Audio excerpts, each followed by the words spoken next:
Bueno, avui tornem a la parrilla ja en l'equipo complet, que tenim a Kiko en Batí. La Eh, parrilla. és que sabia que us faria risa. I com a este equipo li agrada humiliar-me, m'han dit que presenté jo el programa d'avui, que és perquè saben que dormir poc i, per tant, si ja retinc poca informació de normal, doncs vull encara menys.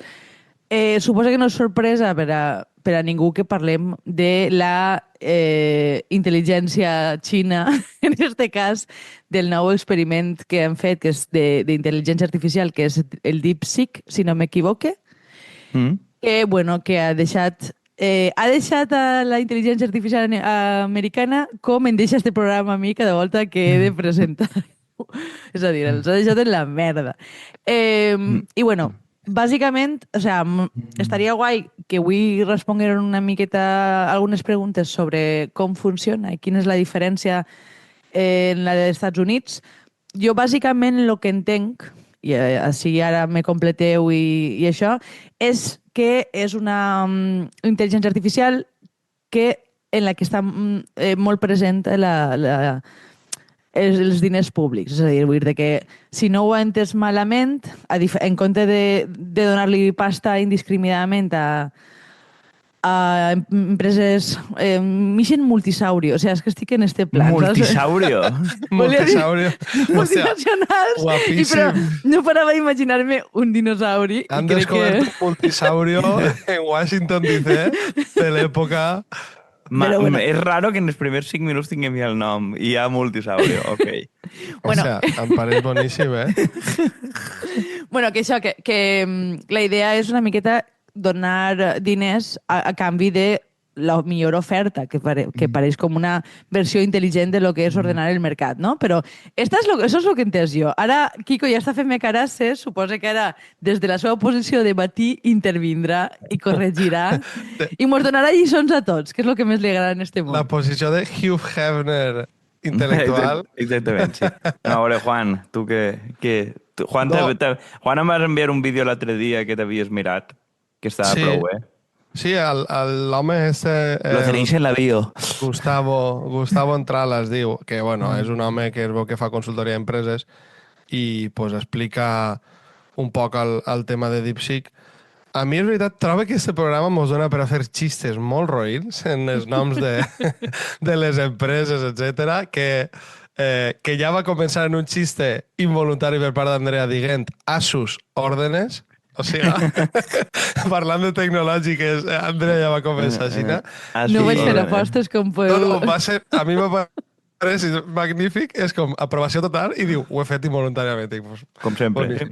No, i a El veure, millor xiste d'Andrea no els busca, però no per això tenim És una pitjor realitat. qualitat. a banda del que di Andrea,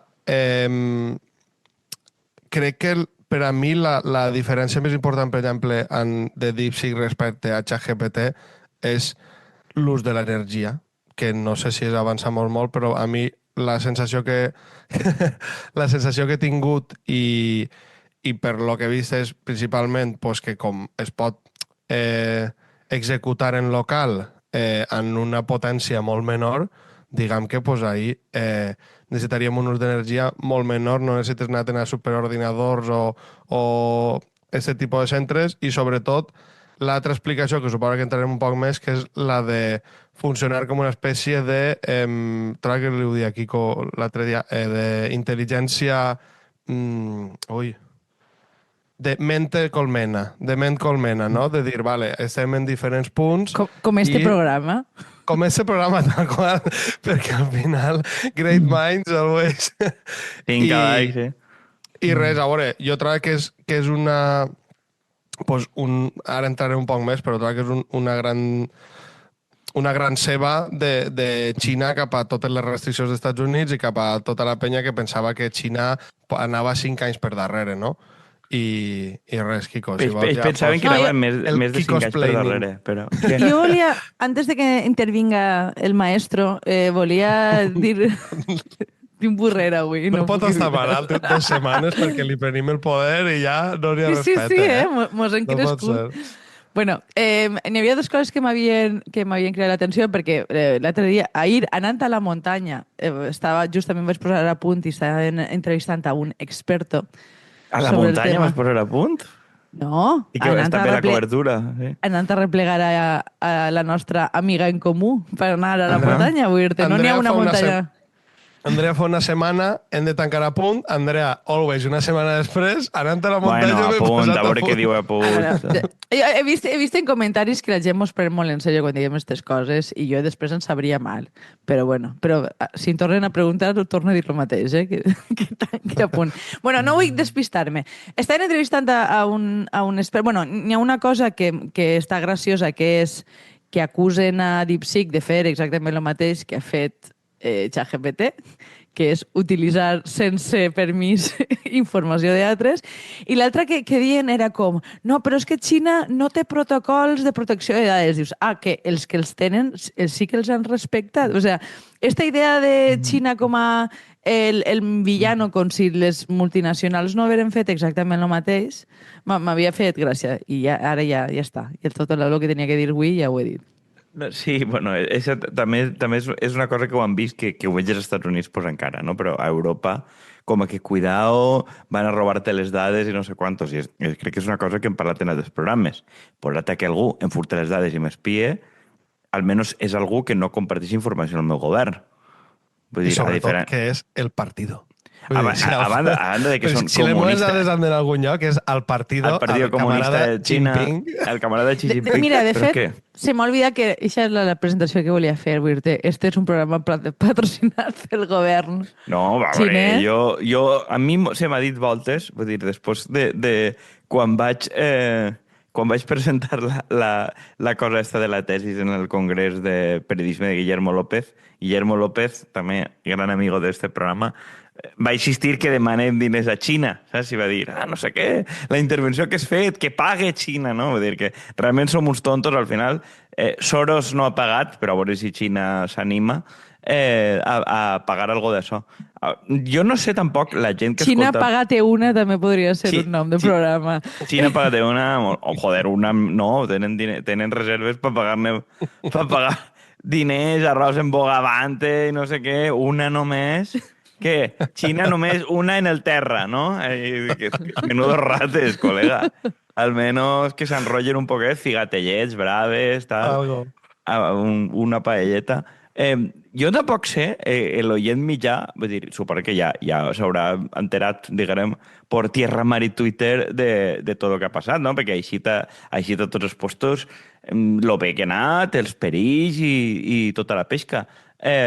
A veure, la qüestió, la primera cosa que jo destacaria és algo que ja heu dit, que és que els americans han gastat una quantitat indecent de milions bàsicament en un model molt obsolet, que era, bueno, tenim molta capacitat de replegar diners, tenim a molts enginyers, el que han fet els americans, bàsicament, el seu model bàsic era clavar moltes plaques base, que són d'aquestes d'NVIDIA, que en el fons són, i jo us ho posava en el guió, són com targetes gràfiques d'ordenador o de PlayStation. O sigui, tecnològicament és el mateix tipus de trasto que si tingueres moltes consoles o moltes targetes gràfiques, que és el mateix, més o menys, entre cometes, que usen per a minar bitcoins.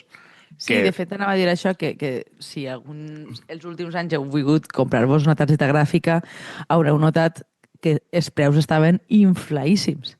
I jo, de fet, ara, quan ho he vist en el nom, he pensat que la que volia comprar-me per al meu ordenador i que no vaig fer era de NVIDIA. Claro, entonces NVIDIA, diguem, per la combinació de les plaques per a IA i la combinació del Bitcoin, estava molt inflat bursàtilment. És a dir, NVIDIA en un dia va palmar 400.000 milions de dòlars en bolsa, quan va eixir la cosa esta, i l'empresa segueix en peu, lo vol dir que estava inflaíssima. Entonces, el model número 1 que diem era concentrar moltes plaques en centres de dades immensos que necessiten molta energia, com dia Juan, i també necessiten molta aigua per a refrigeració, que damunt ha de ser aigua potable, perquè si no...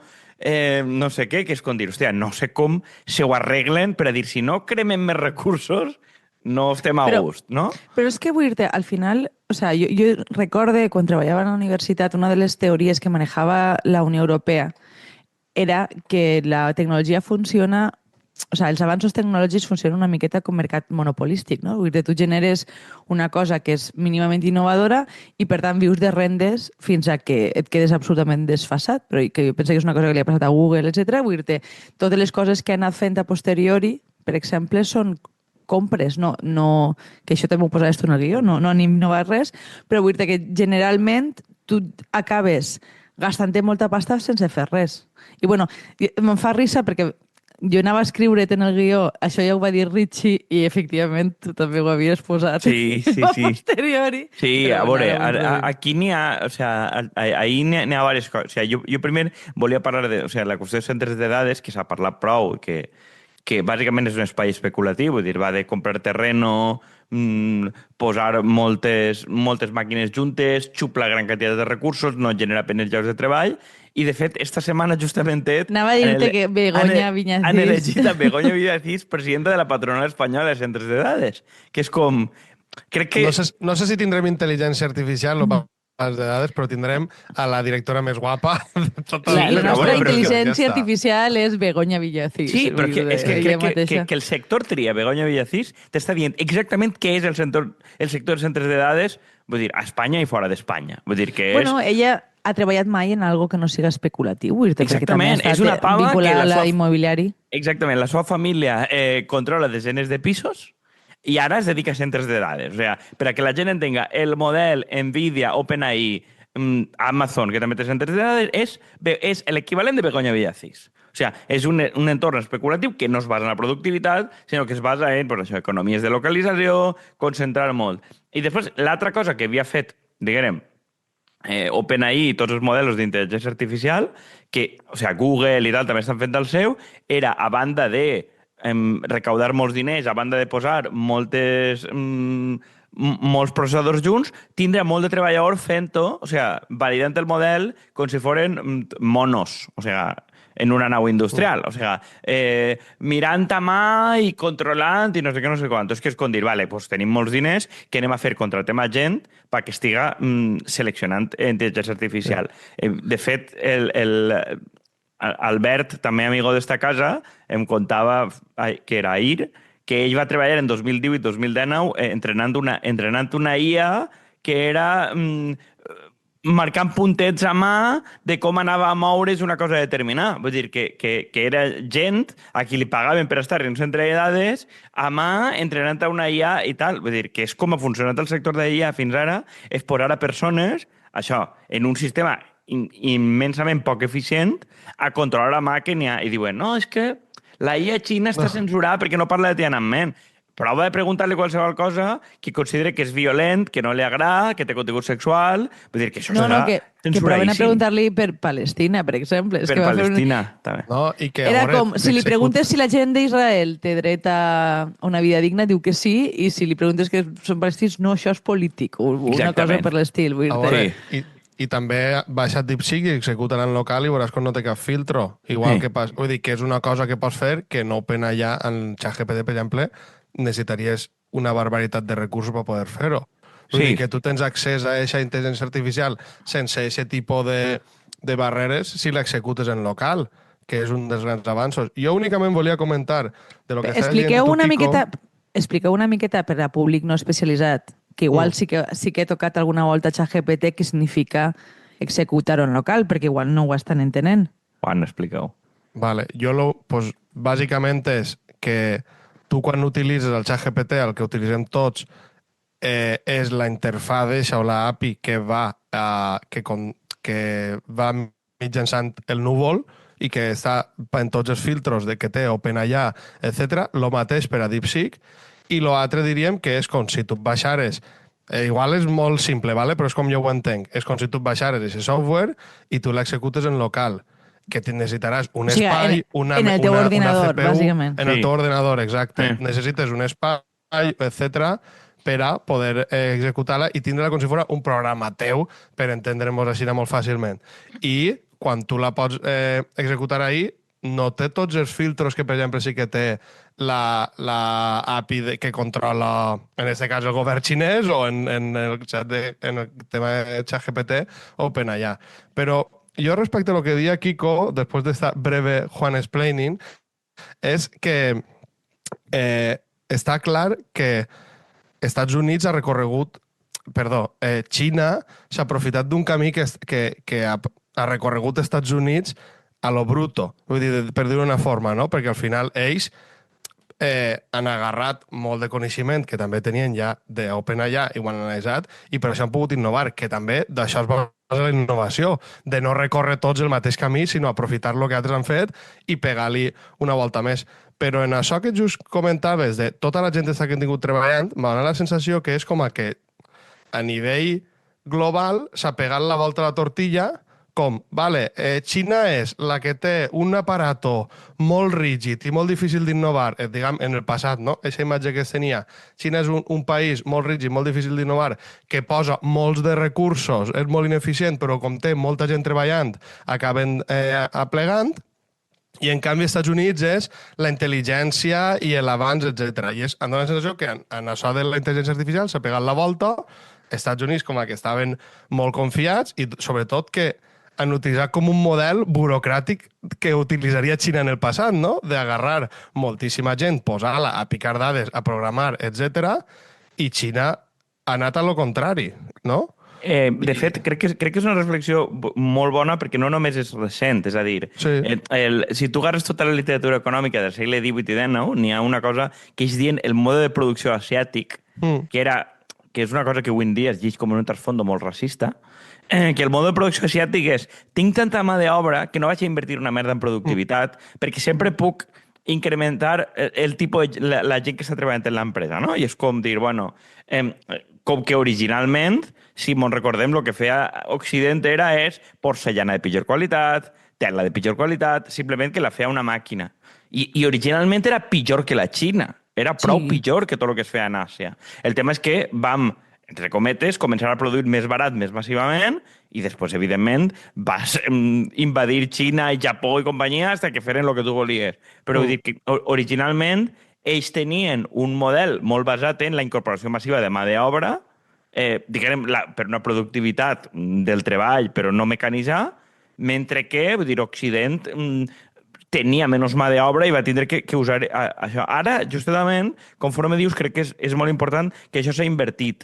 I s'ha invertit perquè el model, com deia Andrea al principi, i això és molt interessant, i crec que podríem entrar tecnològicament com ho han fet, però crec que seria molt aspre per al públic en general, i crec que no és massa important, però és el que fan, diguem, Xina front al model que pot tenir la Unió Europea o Occident és més paregut a les vacunes, i s'entén molt bé. És a dir, quan les vacunes vam dir jo tinc no sé quants milions d'euros, compraré totes les dosis de vacuna viables, ¿vale? I entonces n'hi ha diverses empreses que competeixen entre si per a donar la millor vacuna, ¿vale? Ells han fet això en plaques solars, en bateries, ara ho han fet en IA, és a dir, en qualsevol tecnologia o en cotxes elèctrics. És a dir, l'Estat vol que existisca aquesta tecnologia perquè l'Estat, imagineu, bueno, no imagineu, és un cas real.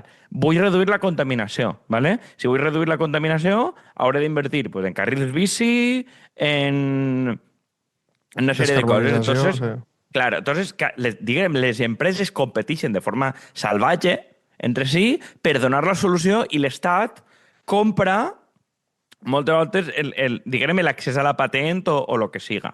Entonces, claro, això és molt distint que donar-li no sé quants mil milions a OpenAI i el que siga.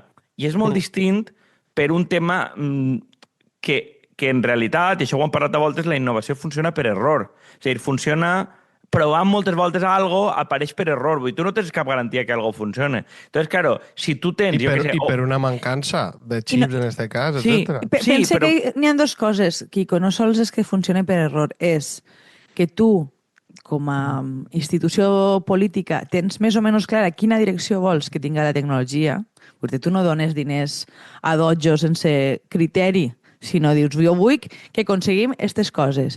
I l'altra és, i que té molt a veure, que no ho explica massa bé, el model Google i tot això, que és posar a molta gent de perfils molt similars a trencar-se el cap sense ningú criteri. Vull dir-te, realment la innovació va per error, per provar moltes coses i també per disciplines distintes, no? És una miqueta una cosa que tu comentaves sempre de Keynes, no? De que gran part de de lo que el fa ell original com a economista és que no parla en altres economistes, sinó que parla en tota una sèrie de persones. Vull dir, la innovació quasi sempre ix de aplicar a una disciplina el que veus d'una altra, bàsicament. O sigui, tu veus una cosa que en principi no aplica en el teu món i dius, ui, això podria funcionar en X.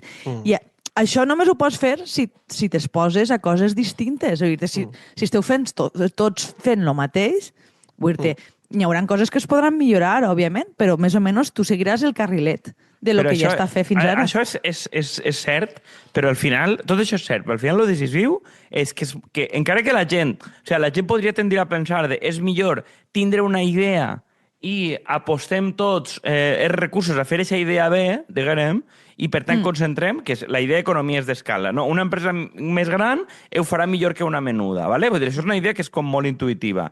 El que diu Andrea té raó, però és que en realitat és més o menys igual. Simplement el que sabem és que a partir d'una determinada escala, és a dir, una empresa que tinga 50 o 100 treballadors i, per tant, pugui especialitzar-se i tinga, posem-li 10 milions o 20 milions d'euros de fondos, és més eficient tindre 100 projectes d'investigació fent coses distintes que uno o dos molt grans fent-ho. Perquè, en realitat, com lo decisiu és quantes voltes tirem els dados, és molt més important quantes voltes tirem els dados en una via totalment diferent, que una pot ser una altra disciplina, l'altra pot ser... Per exemple, el tipus, el de DeepSeek, és un tio que es dedicava a simular comportaments en bolsa. Vull dir, era una startup que modelitzava comportaments en bolsa i tal. Vull dir, ha guanyat eixe, però és que n'hi ha 90 o 100 empreses xines més intentant que aconseguir coses lleugerament diferents. Simplement, el que sabem realment i per lo que és eficient el sistema xino és perquè simulen moltes voltes la mateixa cosa i, per tant, apareixen resultats distints. Quan tu agarres només a una empresa perquè ho faça, i la idea de lo que Andrea deia antes, que diu Richard Sennett, i que és fàcil de veure, vull dir, la gent ho entén. Google, des de que va crear el buscador, què ha inventat? No ha inventat res. No, Google el que ha fet ha sigut comprar YouTube. Facebook ha comprat WhatsApp i ha comprat... què més tenen? WhatsApp i Instagram. És a dir, cap empresa tecnològica gran, Amazon, ha comprat tot tipus de cachivatges, però en el fons Amazon continua sent un puesto de venta i una plataforma de vídeo. Ningú d'estos que s'ha fet ultra milionari, Google Glasses, totes les mamonades que han inventat, en el fons, o jo què sé, Apple té l'iPhone, però l'iPhone en el fons és un xip en un telèfon. Vull dir, no han inventat cap cosa decisiva a partir de la primera cosa que tenien. És la versió tecnològica de viure a rendes, bàsicament. Ahí és que, per mi és com aquests xinos han reinventat el mercat i han guanyat en general a l'Occident en el nostre terreny de joc, que era el capitalisme. I ells han sabut muntar sistemes d'innovació molt millors perquè ja tenen un aparell burocràtic que és molt gran, que és a l'Estat, i que en aquest cas pues, sí que funciona de la millor o pitjor forma, però funciona bastant millor i a l'hora de planificar l'economia i han deixat un espai per a la innovació, en aquest cas en les empreses, molt major. Jo trobo que en el cas de Google, Meta, etc., al final ells s'ha dirigit també com una espècie de burocràcies en les quals és molt difícil que es donen innovacions, com bé tu dies, perquè són macroempreses que podrien ser un estat, vull dir, molt més gran que Espanya o que Dinamarca, etc., en quant a el que generen, però també la gent que treballa allí, etc.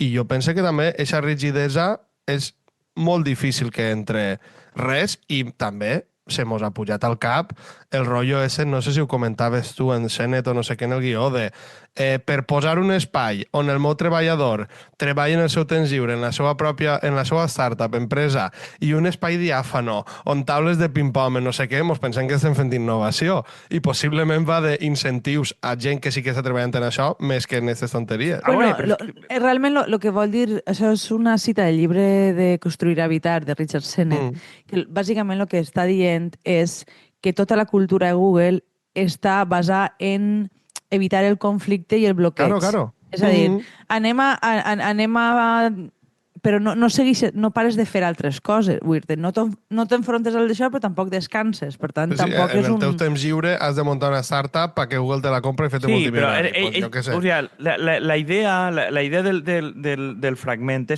era que quan tu estàs en una oficina de Google, que ell es queixa d'alguna manera que les oficines de Google tenen, diguem, els cantos redons, diguem, no n'hi ha cantons per a que sigui tot amable, n'hi ha taules de ping-pong, n'hi ha sushi i tal, no? I ell el que diu en realitat, encara que sigui contraintuitiu, el que et parla de compromís en la faena és que tu tingues sofàs, caixes de pizza i colilles.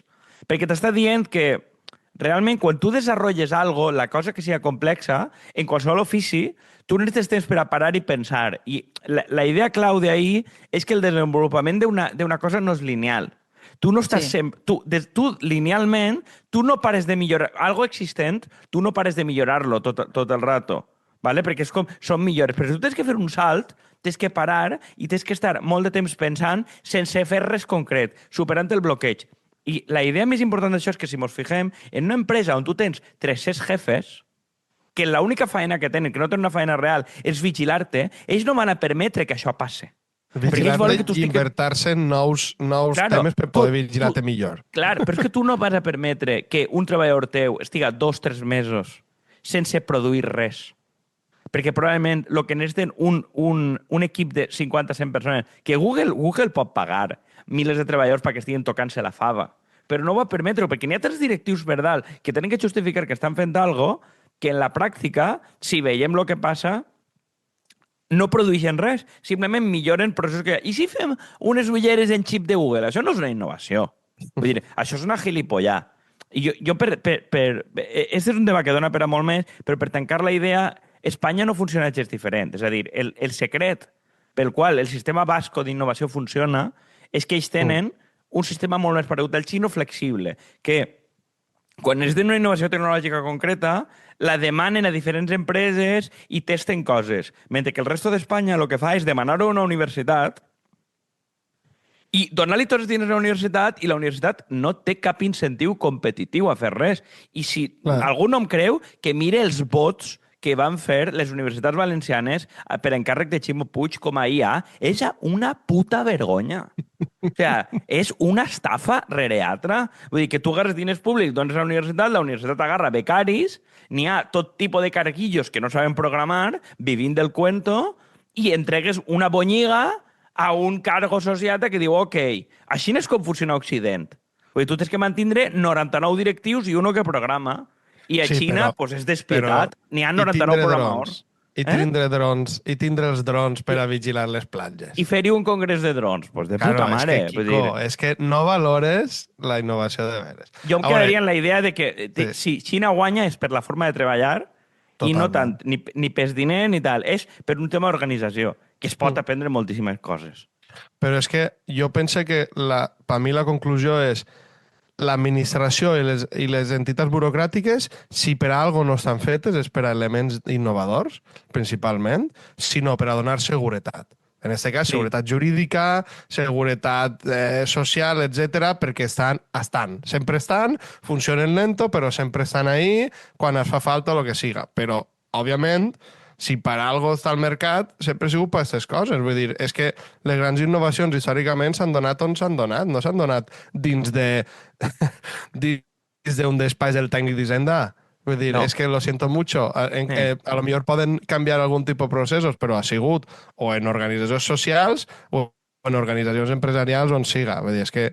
Però bé, i trobo que aquesta és un poc la conclusió del programa d'avui també, però també, sobretot, pues, que el que diem al principi, s'ha pegat la volta, no mos creiem tan listos, que resulta que al final creiem-nos tan listos, sobretot a Europa, mos han deixat anys darrere, però als Estats Units, creient-se més listos que ningú, pues, els han pegat una bona galta, que sincerament, servidor, se n'alegra molt. Jo estem en el mateix equip, jo penso.